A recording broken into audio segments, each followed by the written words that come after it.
Hello everyone, my name is Charlie Gill and I work at SAP. In this video, I will walk you through the steps necessary to create a schema in SAP LT system. Before I show you the steps, I'd like to first explain the purpose of creating a schema in LT and briefly explain the requirements to create a schema. The reason to create a schema in SAP LT is to enable data replication from a source system to HANA through SAP LT. Before creating a schema, the following requirements must be met.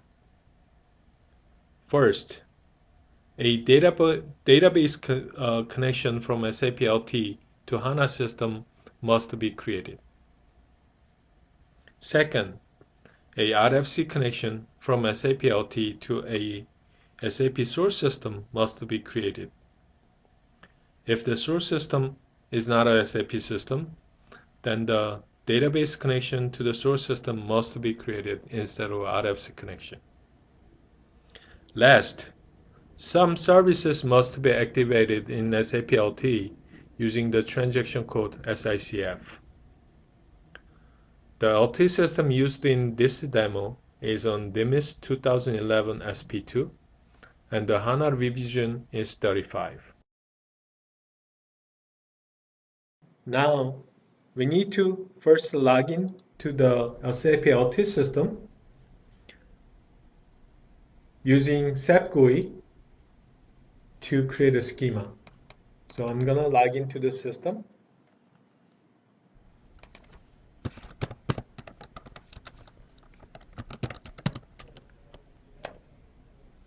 Once you log into the system, you will type the transaction code LTR and press enter. It will bring up an IE Internet Explorer, and if the single sign-on is not configured, you need to enter the logon information once again. Once you enter the logon information and click OK, then it will bring a web info application into Internet Explorer with the title Configuration and Monitoring Dashboard for HANA. In this screen, you can create a schema or delete the schema by pressing the button New or Delete. To create a schema, simply click on New button here, and it will bring another screen with the title Create a New Configuration. For configuration name here, you will basically enter your schema name. I'm using Z-test in this exercise. By the way, in this screen, all the field with the red mark is the required field. So this information must be entered at the very minimum to create a schema. The next step is to define the number of transfer jobs.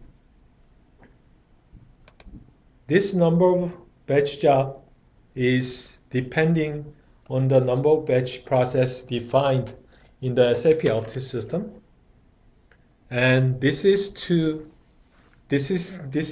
the number of jobs for data replication that you're going to use. Under the connection to source system, you can select either SAP system or non-SAP system depending on the type of the source system. If it is a SAP system, then you select SAP system. If the source system is not SAP system, then you select non-SAP system. As mentioned at the very beginning, the connection between LT and the SAP source system will be a RFC connection.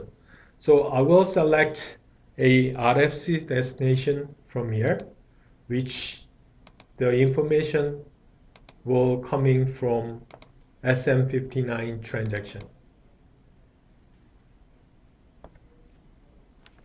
And if the SAP LT system is going to be connected to multiple HANA system with a one source system, then you will need to mark allow multiple usage here. In this scenario, where there is only one source system, and you will have multiple HANA schema, it will be 1-to-n replication scenario.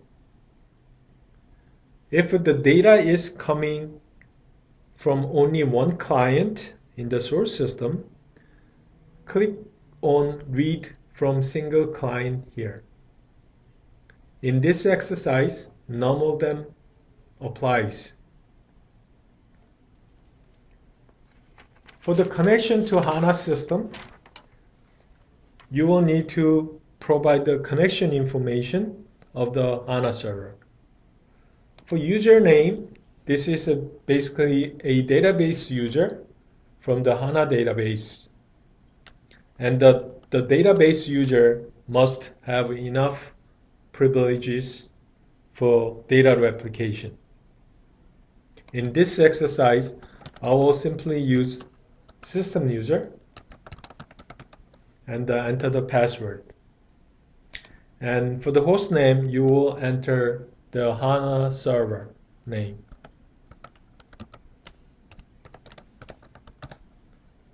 And also you will need to enter the instance number of your HANA system. For table space assignment, this is an option to create a separate table space for logging purpose. And you can define the data class here where the table space is belong to. For replication options, there are 3 options as you see below. One is real time, one is scheduled by interval. You can go by either by days or by hours or by minutes. And the last one is scheduled by time. Once you enter all the information here, schema name, number of batch jobs, RFC connection, the database user ID and password, HANA server name, instance number, and whether it is whether the source system is a SAP or non-SAP system. Once you enter all the information, you click OK.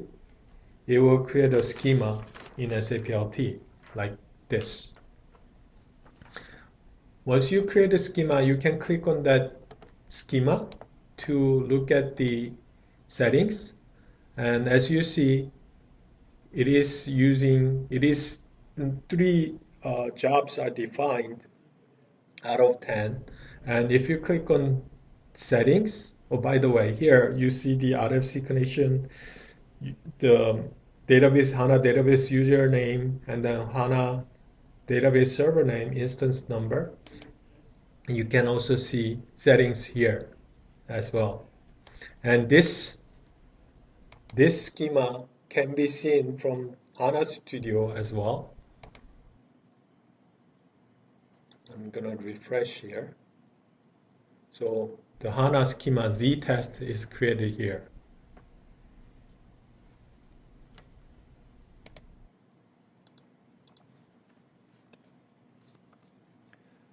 Through this video, I have demonstrated the steps to create a schema in SAP LT.